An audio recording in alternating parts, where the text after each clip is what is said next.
Hi guys, it's Aegis here. So today I'm here with a updated Magnolia deck profile. So this is my third upgraded Stoicheia deck profile that I have with BDO3 cards, and I've been playtesting it for quite a few weeks. So this is probably my final product, and I'm happy with it currently. So it's good to showcase you guys, and I've been playtesting with a lot of different parts and playing against different decks. Can't exactly play with every single one, but I've been focusing on, for example, Dark States, and also fighting with like Cater Sanctuary. Uh, have some good match, have some bad matchups, but there's a lot of things that we always face. And you can see I also get my DSR. I bought it, not actually pulling one from my case, but it's good art, so why not? Yeah. So let's quickly go into the deck profile. First, right line I'm still using the Silverhorn Beast because they can easily help me build up my field and kind of allowing me to Soul Blast when I get into my Magnolia because when I ride on Retis I can Soul Blast 1 to get some stuff, and which is sometimes the key attacker that I need, or maybe if I Soul Challenge an order in there because of my curse is doing not getting the unit I want, then at least I have a chance to reuse them after. But that's the right line. And then going to main deck, grade 3, only 3 Magnolia, just mainly for personal ride because we do always want to have a chance to personal ride to give 3 units 5k no matter they are attacking from the back row or not. That is basically the key way to win. So we are running extra 3 copies. There are chances that you see none of them at all. It happens, but we always need to get prepared. Okay. And then is naru. So this little fox is still our key to unlock more back row attacks if you can't personal ride, or at least this card gives 1 unit can attack from the back row, then you can put 1 of the 5k that you can gain from personal riding Magnolia to other units in the front row you want. For example, the Foxy herself. Yeah, because if you pick her with Magnolia skill, instead of 5k, you get an extra 5k to become a plus 10k. So that really helps sometimes. And then entering new cards, first we have the Silverhorn Beast and Var. So this is a double rare from DBT03 and is helping the deck a lot. The skill is when this card appears on Riga Circle or being placed on Guardian Circle, then if your Vanguard is a Magnolia Vanguard, for a turn this card will get 5k power and 5k shield. So it can be simply a 13k attacker from the back row. Of course, you can still put in the front row, but that will also affecting his second skill. And this can also be a tank and shield, which to a lot of decks, we don't always have a good shield with more than 5k value. That is not grade 0. So being able to have a 10k shield in hand sometimes really changes a lot.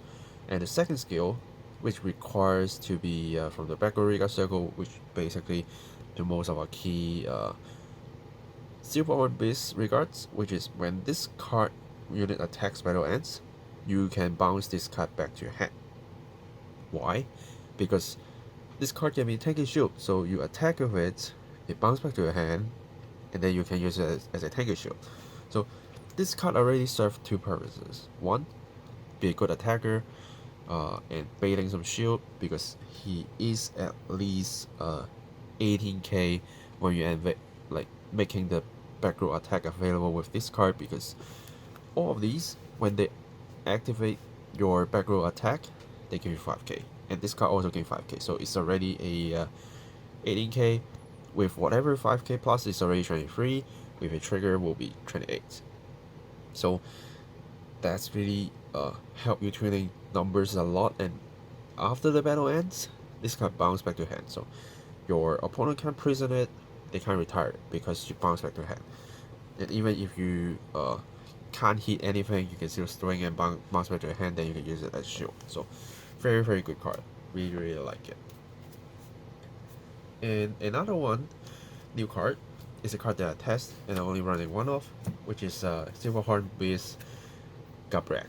So this is a very interesting card, but using a lot of souls. His skill is when another unit that is within the same column of this card that attacks, then you can Soul Blast 1, and this unit will get plus 10k until end of the turn. Choose all of your opponent's regards, and for the battle that this unit attack this turn, your opponent cannot call cards with the same grade as the chosen units from their hand to Guardian Circle. So the skills looks a little bit complicated, but what it basically does is if you have the same column, no matter which position they are, doesn't matter. For example, this declaring attack, you can Soul Blast 1, plus 10k on this card, and then you select all of your opponent's regards. So say if they are just that unlucky, they have a grade 0, grade 1, grade 2, and grade 3 regards on the field, and you use this skill when this unit attacks. Soul Blast plus 10k, then when this card attacks for this turn, your opponents cannot use the selected units. So if they have grade 1, grade 2, grade 3, grade 0, then they cannot use all these grades to guard against only this attack. Or if they do have only a grade 1, then yeah, only grade 1. Which means you can basically block their PGs. So the card itself is very interesting. If your opponents have a lot of different grades on the field, then you probably can basically stop all the shields. Basically. But this card requires you to Soul Blast. And there's a lot of cards that requires you to Soul Blast. So I can't actually put a lot, and I usually just play him there in case if I need it, but mainly for the plus 10k. The guard restriction is kind of extra, yeah, so that's why I'm only running one, basically because of the soul cost, but it's a very interesting card. And if you by chance put an over trigger on it, and your opponents just that bad luck, they have grade 1 and grade 0 on the field, you probably guarantee a hit with this card. Yeah. And next, calming shooting. This is a card that recommended by a Indonesian friend of mine. He also play Magnolia, and for some reason he keep using this card, and he told me it's because it's free, kind of free, because it's Soul Blast and you bind an order, which you won't touching your orders in the drop zone anyway. And this card just brings you 3 units, because this card in himself can get up from the drop, and you don't even care if he's getting retired or anything, because just go to drop and you bring it back up again. And this card really helps me against Baron Magnus, because when Baron Magnus keep all my key units into the soul, at least I have a chance to Soul Blast those out, and then use Wild Intelligence to bring them back, which is very important, because I will keep using Wild Intelligence, and this card will just bind the Wild Intelligence and Soul Blast something that I want to, call him out, and then I use another Wild Intelligence to bring another stuff back, and I can basically just give you 5k to attack from the back row anyway, so no hurt at all. Yeah. And one Vulture card, I still like this card. Being able to attack the whole front row, at least giving myself an option to do so, I think it's still great. I do want to try the little Pork, but his power didn't reach that level that I want to, so I'm still using this little horn there. Probably cow, but yeah, just a little attack that I do love to use. And another little attack, Caraphilus, for soul charging, because I do use a lot of souls this use, so I do want a little bit things to help me to soul charge, but unfortunately the gameplays that I have is against like Dark States, so it's like I probably running out, before I run out of resources I can win there, or they give me enough soul so I don't need to soul charge. So couldn't get a very good test with this card, but if you see this heavy kind of soul usage, this card is definitely helping. And if you do want to be safe, you can basically cut one of the Vulture for another one, then you'll probably be safe. Yeah, but these are just like 2-box cards that you can choose, so not very hard if you don't like them. But so far, one of each is doing okay, so I am not like very unhappy with this lineup, and I'm actually happy that I have them in. Entering grade 1, 2 Akusi. Now before I run 4, but now I think 2 is still basically enough because I do have a lot more different type of attackers, like here, like all these.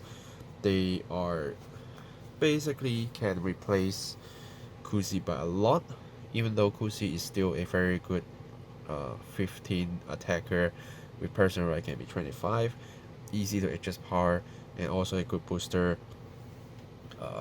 So still using, but since he doesn't have any shield value, so I'm cutting to 2, and so far only 2 still to me is fine. And the great partner of Akusi is of course Arjula, to allow your Akusi to go anywhere after being called from the center back row. So still good, help you arrange a lot of stuff and protecting the unit in front of her from being targeted, which is very key because you don't want your units to be retired, be prisoned. She can be your replacement. Let people get rid of her first, and then get rid of other units, which will cost them a lot more resources. So still a good card, and you can just put her at the back, give her 5k and swing from the back, still hit 13k. Nothing more you should ask for. And then PGs, just because PGs are PGs, nothing else to talk about right there. And then another new tech is Search of an Ideal Far Away. So this is the older card that I did use in the Blackbird Dragon, and now I'm using also in the Magnolia, because this card can give myself a growing unit with 5ks, because we do a lot of attacks in a turn, and sometimes we are just like 5k short and such, and what you need to do is just an extra attack to get the 5k, because this will give one of your unit, as long as other units attack, your unit that is chosen will keep getting 5k. So if you give, for example, this skill, and then you attack with other 5 units, then this unit will itself just get 25k. So good enough, help you adjust your power, making something that won't hit become healable. So 1 is okay because you will most likely still be using a lot of wild intelligence, and you can only play 1 normal order per turn. Yeah, so I can't put a lot of normal orders because I do want to build up my field against like heavy retire, healthy prison decks, and if I do have the space to not use wild intelligence for a turn, then I can use in search for an ideal far away to pump my units, at least baiting more shield. And once we baiting more shield and we do more multiple attacks, we can use up all our opponent's resources and we can win. And going over triggers, still this over. So far, I think this card is helping me a lot more because I get to draw more cards, I get to heal, I also get the front. So far I don't have a plan to change the order, and because I'm not using the other the set 1 triple rare that share power, so doesn't matter if I use the other one. And then new crit, because I do want a lot of souls and other 4 crits 3 draws because we do discard sometimes, and draw is helping us to reveal, and then 4 heals. Yeah, so a little bit, kind of a little bit changes compared to before, that we do have something that help us to gain power where we usually can't simply reach, and we do have more soul charging options. We do have interesting card restrictions with power gain, and this can also work with this to pump even more power. This is probably just the best card next to our Fox. These two are basically your best cards, because the 10k shield really saves you by a lot. Trust me, I have been saved by this card by so many times. Not only because it's a 13-18 attacker, but mainly as a 10k shield, and this card really can help you, like while attacking, then it bounce, and at least facing a barrel magnet that you don't hurt yourself that much, because those units will be gone and back to your hand, so you don't lose any resources at all. And increasing your guarding shield value, best card. Yeah. So that's basically the deck profile. As usual, ask me any questions you want, and I probably will showcase a fight, because I do playtest quite a lot, and I can see if I can actually pick a good one to showcase. Then you will see how this deck fights. Yeah, of course I only insert DSR right here when I'm doing the deck profile, so when you see me using the deck to fight, you won't see it, because I don't want to hurt it too much. Yeah. So thanks for watching, guys, and I will see you guys in the next video. Signing off.